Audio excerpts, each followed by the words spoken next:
Hello everyone, नमस्ते। कैसे हैं आप सब। योग में एक सूत्र है, चले वाते चले चित्तम निश्चलम निश्चले भवेत्। अर्थात जब हमारी श्वासें तेज चलती हैं, हमारे मन की गति भी तेज हो जाती है, और जब हमारी श्वासें लयबद्ध होती हैं, हमारा मन भी शांत हो जाता है। जो हमारे श्वास का, जो हमारे ब्रेथ का, जो हमारे प्राण का जो संबंध है ना, वो डायरेक्टली हमारे मन और मस्तिष्क से है। इसलिए योग में कहा जाता है कि जितना आप स्लो एंड डीप ब्रीथ करेंगे, उतना मन एकाग्र और शांत रहेगा। जितनी हमारी श्वासें एक व्यवस्थित तरीके से चलेंगी, उतना ही हमारा मन एकाग्र और व्यवस्थित होगा। तो आज मैं एक ऐसे प्राणायाम की बात करने जा रहा हूं जिसमें एक परफेक्ट रेशियो है। इसमें एक ब्रीदिंग का एक पैटर्न है, एक रेशियो है। इसमें यह कहा जाता है कि कितनी देर में आपने श्वास को लेना है, कितनी देर आपने ब्रेथ को होल्ड करना है, और कितनी देर में आपने श्वास को खाली करना है। यहां पर इनहेल भी इंपॉर्टेंट है, ब्रेथ होल्ड भी इंपॉर्टेंट है, और एक्सेल भी इंपॉर्टेंट है। यहां पर डीप इनहेल इसलिए इंपॉर्टेंट है कि अधिकतर ये देखा गया है कि श्वास पूरी अंदर जाने से पहले ही ब्रेथ आउट हो जाती है। श्वास लोग खाली कर लेते हैं, श्वास प्रॉपर कंप्लीट लंग्स तक नहीं पहुंचे रहते, उससे पहले ब्रीथ आउट हो जाते हैं।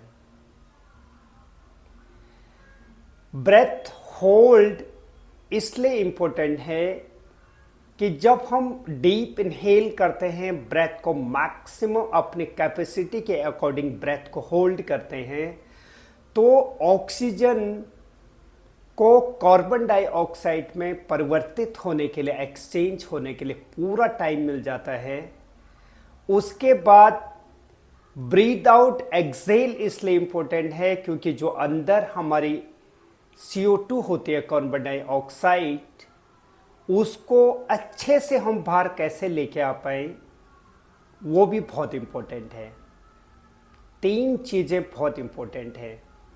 ये प्राणायाम हमको कितना श्वास हमें लेनी चाहिए, कितना ब्रेथ को होल्ड करना चाहिए, और कितने रेशो के हिसाब से हमको एक्सेल करना चाहिए, ब्रीथ आउट करना चाहिए, वो सिखाता है। और ये भी एक अल्टरनेट नोस्ट्रल ब्रीदिंग है। मैंने इससे पहले अनुलोम विलोम का वीडियो बनाया था, क्योंकि वो भी अल्टरनेट नोस्ट्रल ब्रीदिंग है। अनुलोम विलोम एक आपके बॉडी के इंटरनल टेम्परेचर को बैलेंस करता है, स्ट्रेस को रिलीज करता है, लेकिन ये जो प्राणायाम है, ये इस अनुलोम विलोम का काफी एडवांस पार्ट है। और ये उन्हीं लोगों को करना चाहिए जो अस्थमैटिक नहीं है, जिनको अस्थमा की प्रॉब्लम नहीं है, और जिनको बीपी का प्रॉब्लम नहीं है। सिर्फ वही लोग इस प्रैक्टिस को करेंगे, तो इसका पूरा एडवांटेज मिलेगा। इस प्राणायाम का नाम नाड़ी शोधन है। नाड़ी शोधन से ही आपको पता लग रहा होगा कि नाड़ी शुद्धि मीन्स हमारे शरीर में स्थित जो 72,000 नाड़ियां हैं, उन 72,000 नाड़ियों की ये शुद्धि करता है, डिटॉक्स करता है। डिटॉक्स कैसे करता है, मैं आप लोगों को एग्जांपल देता हूं। जैसे हमने डीप इनहेल किया, डीप इनहेल करने के बाद ब्रेथ को होल्ड किया, जब हम ब्रेथ को मैक्सिमम होल्ड करेंगे, जितनी हमारी कैपेसिटी है, 15 टू 10 टू 15 सेकेंड वो ऑक्सीजन ब्लड में जाकर के एक प्रेशर के साथ जाएगी और जहां जहां पर आर्टरीज ब्लॉक होगी उस आर्टरीज को ओपन करेगी। इससे 95% ये देखा गया है कि ब्रेथ होल्ड करने की वजह से ब्लड सर्कुलेशन के साथ, ब्लड के साथ जब ऑक्सीजन का प्रेशर होगा तब जाके आर्टरीज ओपन होंगी। और जब हम मैक्सिमम इनहेल करने के बाद ब्रेथ को होल्ड करेंगे, ये ऑक्सीजन, ये वाइटल फोर्स हमारे बॉडी के ऑर्गन्स के एक एक सेल्स को ऑक्सीजन पहुंचाएगी। तो इसको करने से एंजाइटी भी कभी नहीं होगी, माइग्रेन भी कभी नहीं होगा, डिप्रेशन में भी नहीं जाएंगे, स्लीप एपनिया की जैसी प्रॉब्लम भी कभी नहीं आएगी। आप हमेशा एनर्जेटिक फील करेंगे। और सबसे अच्छी बात, इस नाड़ी शोधन से हमारे चक्रास एक्टिवेट होते हैं, चक्रास एनर्जाइज होते हैं। तो अगर आप इसका जो परफेक्ट रेशियो है, अब इसके रेशियो के बारे में बात करते हैं। इसका जो रेशियो है 1:4:2 का रेशियो है। एग्जाम्पल के लिए कि हमने लेफ्ट नोस्ट्रल से 5 सेकेंड में इनहेल किया, 15 सेकेंड हमने ब्रेथ को कंप्लीटली होल्ड किया और राइट से एक्सेल कर दिया 10 सेकेंड में। अगेन हम राइट से डीप इनहेल करेंगे 5 सेकेंड में और 15 सेकेंड ब्रेथ को होल्ड करेंगे और लेफ्ट से एक्सेल कर देंगे 10 सेकेंड में। ये भी ऑल्टरनेट नोस्ट्रल ब्रीदिंग है, लेकिन इसका एक रेशियो है। और इसको आप जैसे सामने आपने घड़ी रखी, घड़ी को देखा, सेकंड की जो सुई चलती है ना, उसके हिसाब से आपने पूरी कोशिश करनी है कि 5 सेकंड होते होते 5 सेकंड कंप्लीट करने हैं इनहेल करने में। और 10 सेकंड जब कंप्लीट होगा, 15 सेकंड जब कंप्लीट होगा, आप 15 सेकंड तक ब्रेथ को होल्ड करेंगे। और जब आप 10 सेकंड कंप्लीट होगा, 10 सेकंड फिनिश होते होते आप एक्सेल करेंगे। तब जाके इसका एडवांटेज आप लोगों को पूरा पूरा मिलने वाला है।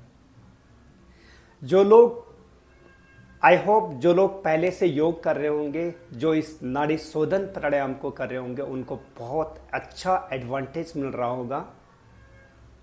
और जो लोग नए हैं, जिन्होंने इस नाड़ी शोधन प्राणायाम की प्रैक्टिस करनी है, अगर ब्रेथ 15 सेकंड के लिए होल्ड नहीं होती है तो आप पहले रेशो में जाएं कि 5 सेकंड इनहेल किया, 5 सेकंड ओनली ब्रेथ को होल्ड किया और 5 सेकंड में ब्रीथ आउट कर दिया। यह पहले स्टेज है। जो सेकंड स्टेज होगी, 5 सेकंड में इनहेल किया, 10 सेकंड ब्रेथ को होल्ड किया एंड 10 सेकंड में ब्रीथ आउट करने की कोशिश करी। जो लास्ट फाइनल स्टेज है इसकी, 5 सेकंड में इनहेल किया, 15 सेकंड ब्रेथ को होल्ड किया एंड 10 सेकंड में एक्सेल कर दिया। जब आप लेफ्ट से इनहेल, राइट से एक्सेल, राइट से इनहेल, ब्रेथ होल्ड, लेफ्ट से एक्सेल, जब आप एक सर्कल को पूरा करेंगे तो कंप्लीट 1 मिनट का टाइम लगेगा। अगर आप अपने वॉच पर देख के करेंगे तो पूरा आपको 1 मिनट लगने वाला है सिर्फ एक सेट कंप्लीट करने में। तो अगर आप 5 से 10 सेट इस नाड़ी शोधन के कर जाते हैं, ये इतना ठहराव लेके आएगा, मन को इतना शांत करेगा, क्योंकि इसमें एक रेशियो चलता है। रेशियो में आपने वॉच को देखना है, आप पूरा कॉन्सेंट्रेट जब करोगे ब्रीदिंग करते वक्त, पूरा ध्यान लगाओगे, मन ऑटोमेटिकली शांत होता चला जाएगा। ऑक्सीजन का लेवल तो इतना अच्छे से बढ़ने वाला है, क्योंकि एक्सेल इसलिए इम्पोर्टेंट है कि हमने जो अंदर की जो CO2 है ना, उसको अच्छे से बाहर लेके आना बहुत जरूरी है। जब CO2 बॉडी से बाहर निकलेगा, जो गैस फॉर्म करती है, जो गैस पूरी बॉडी में ब्लड के साथ सर्कुलेट करती है, जिसकी वजह से हमारी मसल, हमारी वेन्स पेन करती हैं, वो अगर CO2 बाहर आ गया अच्छे से, ऑक्सीजन का लेवल बढ़ गया, तो आप ऑटोमेटिकली फ्रेश फील करेंगे, एनर्जेटिक फील करेंगे। बहुत अच्छा एडवांटेज है इसका। चाहे माइग्रेन हो, चाहे वो एंजाइटी हो, चाहे वो स्लीप एपनिया हो, सारी प्रॉब्लम को एक साथ सॉल्व करेगा। एंड अगर आप लोगों को मेरी वीडियोस अच्छी लग रही हैं तो प्लीज़ वीडियो को शेयर कर दीजिएगा, उन लोगों तक पहुंचा दीजिएगा जो लोग योग को अच्छा मानते हैं, योग को करते हैं। और अगर आप लोग नए हैं तो मेरे चैनल को सब्सक्राइब कर दीजिएगा। अगर आप लोग पहले से देख रहे हैं तो मेरे चैनल को मैं लाइक और कमेंट कर दीजिएगा। नेक्स्ट वीडियो में मिलता हूँ। Thank you so much.